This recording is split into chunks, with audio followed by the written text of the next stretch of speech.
Hey, if you're just joining me, this is a live Q&A, so I'm still trying to figure out how to use it, but it looks like you'll be able to hopefully chat with me if you have a question. If somebody would actually test it out, that would be great, so I can see if I can see your comments or not.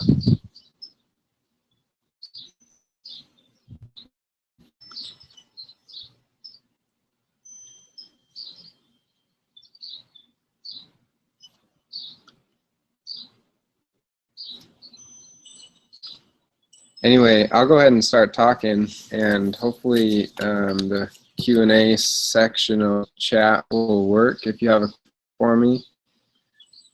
So my name is David Sharette, and I'm running for the state school board position for District 8. That is Murray, Mill Creek, Holiday, Summit Sugar House, and Cottonwood Heights area, South Salt Lake. Anything between 30th, 70th south, east of the freeway, and some space left or west of the freeway is my area. My Facebook page is David Sharette State School Board, and my www.david. My email and my phone number are on my website. If you have questions, give me shoot me an email or give me a call. I'll answer calls, texts all throughout the primary.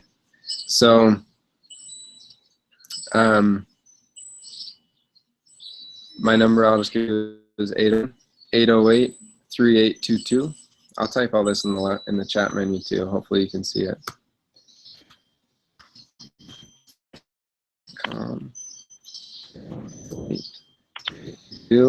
I'd love to talk to you, whether you want to vote for me or not. I'd love your thoughts. You make it on the school board. One of my major platforms is that I'm going to be a community representative. So we live in a republic, and I believe in it. That's why I'm doing this town hall. That's why I've got Facebook websites out there. My phone number, email address. Let me put my email address in, because I really believe that our representatives represent our people. Sometimes that's going to mean doing things that I don't personally agree with, but it's important to me that I'm a representative, a proper representative. So please get in touch with me, whether you agree with me or not, whether you're going to vote for me or not. I'd love to hear about your thoughts. If I do make it on the school board, especially, I need to hear from you. Also, I want to make it really clear that the school board is run by the school board the state school board members, but right now it's kind of run single-handedly by them. And what it needs to look like is we need to have parents that are at both days. We need to make it easier for parents to show up. We need to change the public comment format. Board.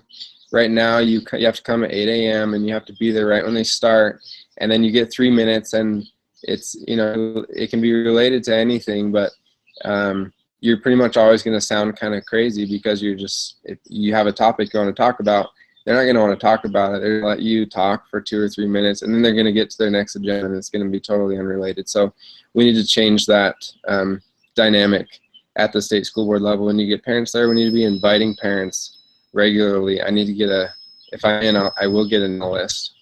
I'll send the agenda out, and hopefully I'll get to know my constituents well enough that I'll know who cares about what issues, and I can invite them specifically to attend certain agenda items when we're up at our state meetings. So keep in touch, show up at the state school board meetings, and I'd really like to get your thoughts. Like I did in the debate last night and a couple times elsewhere. Somebody's calling me right now, so I'll talk to you after this one of you guys. But so like I mentioned in the debate last night, I'm 29 years old. I don't have the answers to everything, which is why we need to collaborate. So why am I qualified? Well, because I know how to do this kind of thing. I know how to hear from people. I know how to talk to people. I know how to use Facebook, Twitter, and I think it's really important. Some people on the school board don't think it's important. I think it's irrelevant. I told a story last night of a time that I was in the state meeting, and one of the board members asked the chairman or the chairwoman in the committee that I was in if she wanted to hear from me from the audience. I knew the subject matter. It was about an item, our school, the agenda, and she went off and said, "No, thanks. I don't need to hear from him." So that's definitely not the kind of dynamic we need to have on our school board. That was Leslie Castle from District 7. So don't vote for her if you're in District 7. That's a little bit north of my district, just on the other side of I-80. So it's East Salt Lake, University of Utah area. So yeah, we need to get our parents in those meetings to tell our state school board members what to do. So much that you need to be on the school board. You need to prove that you are able to listen, that you have an open ear, and that you're willing to have conversations, open dialogue, which is why I've got this stream going today. And well, I need to be communicative with my constituents. I've spent many hours on the phone since I registered as a candidate. Talked to a lot of great people, and we don't agree, but they've given me some great ideas. And like I said, I'm always going to represent my constituents to the best of my ability, and not act like I'm smarter than everyone else, which is really a dynamic we've got going in there right now. Is if they're elected, they automatically think that they're smarter than everyone else, and that ideas are what matter. So now a little bit about me and my position. So I'm running on a couple of major platforms. Number one is our teachers need to be paid more, and I'll just come out straight and say it. That doesn't mean we need to raise taxes and funnel more money into our education system. Utah is the lowest funded. We fund our schools lower than any other state in the nation. But we use the money extremely well, extremely efficiently. We're the lowest in the nation, but we're about halfway, 26 in regards to performance. So we use our money well. I think there needs to be continuous WPU increases every year. We have to at least keep up with inflation. We have to do at least 3% every year. And how are we going to address teacher pay? Well, more of those in the schools needs to go to teachers. That doesn't necessarily mean we need to, increase the amount of money we're putting in the school, increase tax by 10%, do that kind of thing. But our teachers need to be getting a bigger piece of the pie. So one idea that I've had to do that at a state board level is to require schools to dedicate a certain percentage of WPU increases to net teacher pay, not benefits, unless the teachers come back and say, no, our pay is fine, or we need better benefits. But as far as I know, teachers need better take-home pay. So from the teachers that I've talked to, and I've talked to a lot of them. So one idea I've had is let's require schools to dedicate a certain percentage of the WPU increase to their teachers. Let's set a minimum benchmark, 80% of your increase every year, of your increase, right? So percent increase, and 80% of that has to show up in the net pay of their teachers. I've done, and in Japan, teachers are the highest paid civil servant, policemen, firemen, and it goes to show how important they think their teachers are. I think we need to give them that same prestige here in Utah, and the best way to do that is through dollar bills. We can show that we appreciate them through other means, but in this world, prestige comes with dollar bills, and so I really believe that we need to get more dollar bills into those teachers' pockets. We need to incentivize them that way to show up to work every day and deal with 30, 35 kids that are all at different levels and different places in their life. It's a tough job.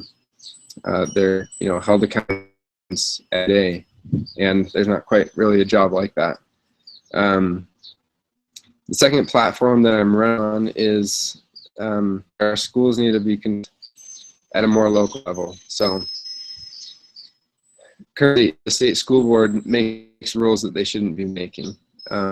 Generally, I'm going to move to push those decisions away from the state school board. When we have an item in front of us that's outside of our purview that the Constitution hasn't deliberately given us permission to decide on, send it back and say, sorry, we can't make this decision. The schools need to make this decision. The districts need to make a decision. The Constitution of Utah created the state school board of education. It's separate. It wasn't the legislature. It's separate, and it's not accountable to the legislature. It's really only accountable to the parents, and that's another reason parents there all the time. We don't answer to the legislature. Now the legislature funds us, so in a way, sometimes parents giving their kids allowances. The legislature gives us money, and then we spend it where we want. But if your son or daughter is some things that you don't approve of, then what will you do? Well, start making restrictions and say, here's $5. Now bring me back your lunch receipt so I know that you spent it on lunch. Same kind of thing happens with the legislature and the school board. When the legislature wants to see something, they don't have the constitutional authority to do it. So instead, they just tie funding to certain things. They pass regarding those funding mechanisms. They say, yeah, we'll give you more money, but it's you have to spend it on this. That doesn't create the ideal. It doesn't create the ideal scenario between the two bodies. It creates a lot of discord. Just like a mom and son, it would create discord. It creates discord between the state school board and the legislature. So fix that. Well, they would kind of get their mission and vision aligned, and the mom would try to explain why the money is important, how she got the money, why it's vital, and she would try to say to her son the importance of why she gives them money and the importance of spending it wisely. And once the mission and the visions are aligned between the two entities, then we don't have that discord anymore, and there's more autonomy. The state school board has more autonomy. The legislature will trust the state school board with the money, so they're not going to have these restrictions saying where they have to spend the money. Anyway, I'm getting a little off topic. The law that I'm talking about is our parents need to be able to control our public schools. The parents pay for the publics. Right now, they're being controlled by a few state school board members. The state school board members are making decisions about our schools that are inappropriate and that are causing our schools to decline. Setting state standards. They're giving out statewide tests. Did you know that the SAGE is a private company? Scenario, we would vehemently reject a government sanctioned monopoly. But with the SAGE test, we think it's okay. A private company created the SAGE test, and they're the only ones that are allowed to sell their test in Utah. Every school in Utah is mandated by the legislature to take that test. It's kind of absurd if you think about it. We need to have options for our parents. Our schools need to be diverse so our parents have options. And right now, the state school board is preventing options from being created by mandating standardization, by saying school has to teach exactly this, and every school has to take exactly this test. That's one way we can make teachers happier too. Pay is one way, but is another. Teachers want freedom to do what they know is best for their students. The number one factor in student achievement inside of the school is the teacher. It's not the state school board. It's not their tests. It's not their standards. We need to give the teachers the flexibility to work with their kids. Right now, I haven't talked to a teacher that a lot of them about SAGE, and I haven't talked to a single one that's okay with the SAGE test. It takes way too much time. There's way too much pressure. On this, I'm getting a question here. It looks like through my email, so I'm going to look at this. So you stop. When you Okay, so it's just a joke question. Um, what was I saying? Oh, so teachers don't like the Sage. They spend weeks on it, and if their students don't, then it's reflected poorly on them.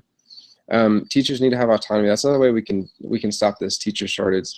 One, pay them more. Two, give them autonomy in their classrooms. Don't subject them to these cumbersome and petty standardized tests and these standards.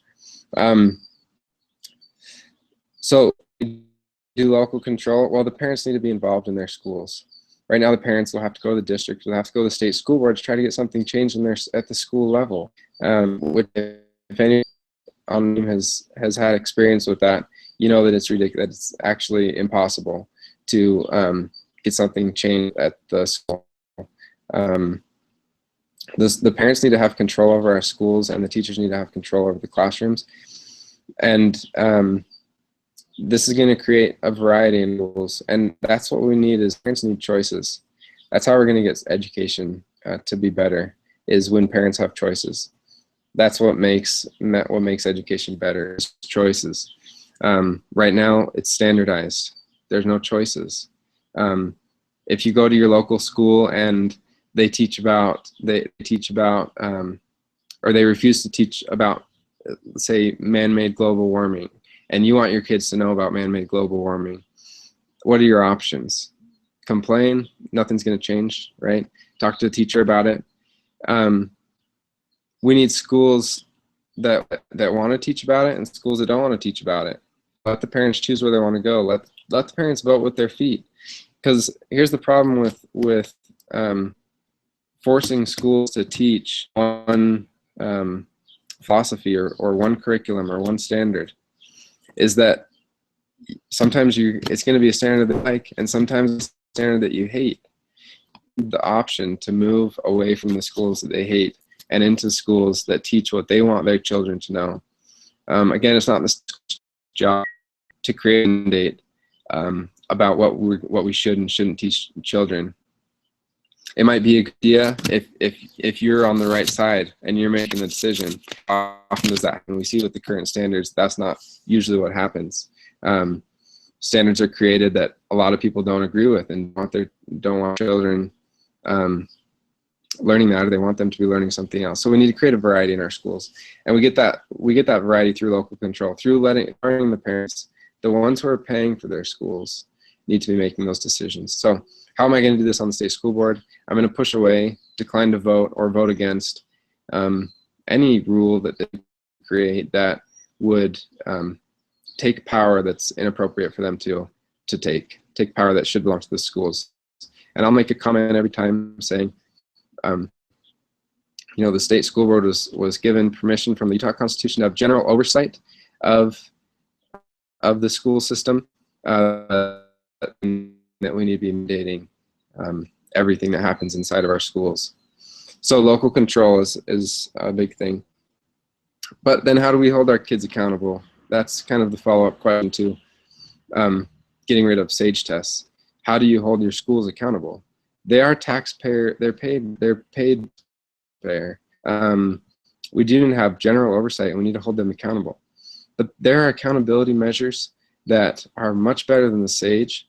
These accountability measures that we've been using at the schools that I've worked with, that track a student over the course of a year consistently or constantly, not through petty and cumbersome tests that you're always making them take, but by the teachers tracking data that the students don't even know that they're tracking data on.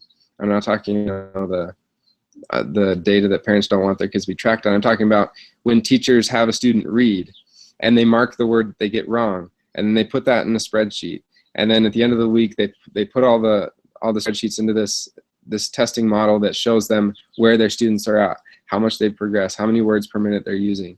These are data tracking methods that the students can use that show our schools how well they're doing without subjecting the teachers and the students to these 3-week programs, these 3-week SAGE tests and programs. I got another question here. Let me see. It looks like people are sending me questions via email, which is just fine. I'll try to get to those.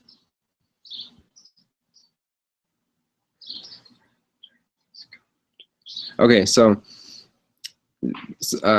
Matthew Walker, thank you for your question. You said, how is this a benefit to the child who has to move to another city state which has a completely new curriculum? So right now, curriculum is one of those things that's not mandated by the state school board, but the standards are, so lots of curriculum companies have come and, oh, we're aligned with curriculum by our curriculum. This is how they made a lot of money. They made a lot of money with this, with the new standards, because they were able to sell their curriculum as, you know, Common Core curriculum, and the schools thought, well, this gets rid of our liability. This makes sure that we are teaching to the standards, so let's buy this new curriculum. Tons of money was made when the standards were passed. So to answer your question, they moved to a different city state. If there is a variety of schools in each state, then you're going to be able to find. I don't think that we can not have variety in our schools because they don't have variety in other states. If you move to another state and they have this standardized method of doing things and they only teach things one way, you might get stuff being taught to your child that you don't want to get taught to them, and tough luck, right? So I guess my stand on that is, just because others are going to have a core curriculum that they adhere to doesn't mean that we should do it in our state. It's going to have a percentage. I think it's more important that we have a huge variety of schools within Utah that the parents can choose from and choose what they want their kids to know. Another comment.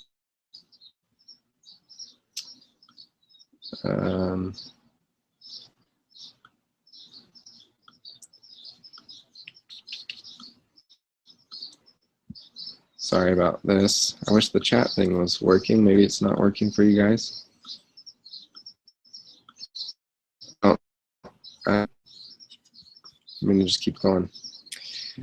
So that's how we keep kids accountable. We let the schools accountable. We let the schools come up with accountability methods that we can run an approval through the state school board, but they need to be able to choose their accountability methods, and they need to publish their accountability methods and publish the results, and it needs to be individualized. We won't be able to give schools a grade, but that system doesn't work anyway. Our great schools in Salt Lake have been receiving really bad grades if they do poorly on the SAGE, and really good grades even if responding to parents' demand.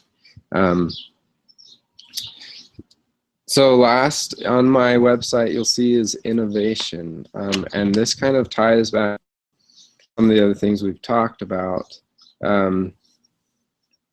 Sure, I believe in technology, but I don't mean technology to say we have to spend $100 million like was suggested in the last legislature, buying every student an iPad.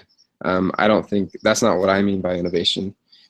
What I mean by innovation is, yeah, we grasp on schools, have the funds and the opportunity to the tech that suits their mission and model and fits their needs, but even more so that schools have the autonomy to innovate and be individual, to support the community wherewith they are built or with they lie.